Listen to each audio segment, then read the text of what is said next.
Everything in our life is controlled by 3 decisions. I think one of the most powerful things we can do to serve you is have you become clear of what the controlling force is that's controlling the quality of your life. And you and I both know it's not the amount of money in your pocket, it's not who you know, it's not even what you've been through. It's really the decisions you make moment to moment. Do something different the next 90 days than you did the last 90 days, like picking up the books to read.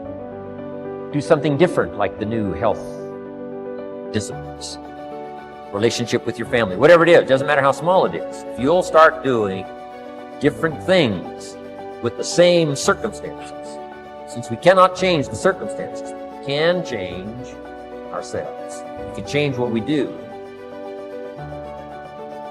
You got to get a little bit more intense about your life, about your business. You got to stop being so dadgum casual. You got to get in the game. If you're going to play the game, let's play to win it. Let's play to max it out. Let's play to 10x it. I want you shaking. I want you feeling it. I want your intensity level to go up, because it's decisions we make that chase that best version of us every second, every day, that every day alters the direction, the course of our life. Where your focus goes, your energy flows. I need us to look at all the possibilities, all of the potential, and I need us to go for it every single day. Most people go through life never discovering what their talents are. Most people never develop their talents.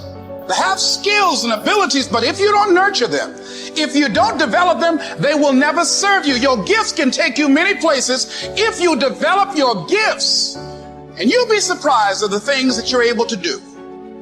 When you learn how to block things out, when you learn how to keep thine eyes single, learning how to concentrate, learning how to focus in, deciding that you're going to focus to develop your skills, you'll be surprised at the ideas that will come to you, of the people that you'll be able to attract, of the opportunities that you'll be able to see. You'll begin to see things that have been standing there looking you in the face saying, I can't believe this has been here all this time. But you can learn all the techniques in the world. If you don't believe in yourself, it won't happen for you. Don't wish it was easier. Wish you were better. Don't wish for less problems. Wish for more skills. Start working on yourself, making these personal changes. If you'll start working harder on yourself than you do on your job. Work hard on yourself and develop the graces.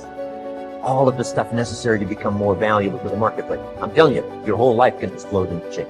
Promotion, no problem. Money, no problem. Economics, no problem. Future, no problem.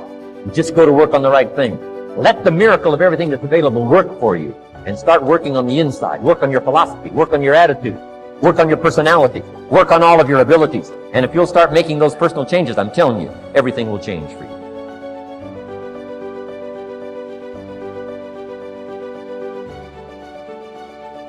This is a turning point. And when you say I'm going to change, just think of this. The change can be huge. Absolutely huge. And the change is permanent. You will never go back. You see, awareness is something you cannot lose. Most of us, when we're thinking of learning, we get hooked up on school stuff, and it's the intellect we're thinking of. Because that's what school focuses on, the intellect. If you get the degree, you've learned it. If you get this, you've learned it. Why are there so many people with degrees come right off their business card that don't know the war's over? They're losing. That's not in the intellect, it's in the awareness. Think of this. A person isn't earning $100,000 a year because they want $100,000 a year. They're earning $100,000 a year because they're not aware of how to earn $100,000 a month. When you help develop their awareness, it's something they won't lose. Like a baby is not aware of the difference between a woman and a man. Baby's not aware of the difference in a female and a male. That is something a baby has to become aware. They have to learn that. And when the baby develops the awareness, they never lose it. That'll help you understand the difference between awareness and intellect. When you become aware of how your paradigm is controlling you, and then how to change it, there's no end to where you can go or what you can do. None. Now, let's suppose That's the only thing you change as a result of this conference. You're going to change your perception of this business. You're going to change your perception of you in this business. You're never going to look at this company and your position in it the same way again. You're going to see this as a vehicle that will take you anywhere you want to go, and there's nothing can stop you. Success is something you attract by the person you become. See, that phrase changed my life. Success is something you attract by the person you become. Success is not something you pursue. It's like chasing a butterfly, you can't quite catch it. Success is something you attract by becoming an attractive person. The brain is basically designed to be customized in the early part of life, and then to implement those algorithms and that circuitry for the rest of its life.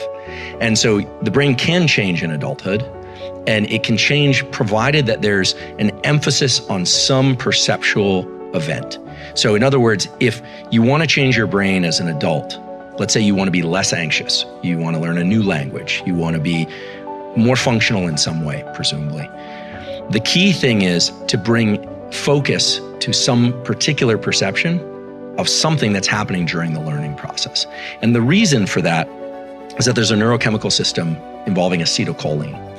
And it comes from these two little nuclei down in the base of the brain called nucleus basalis. All day long, you're doing things in a reflexive way. But when you do something and you think about it very intensely, acetylcholine is released from basalis at the precise neurons that were involved in that behavior, and it marks those for change during sleep or during deep rest later.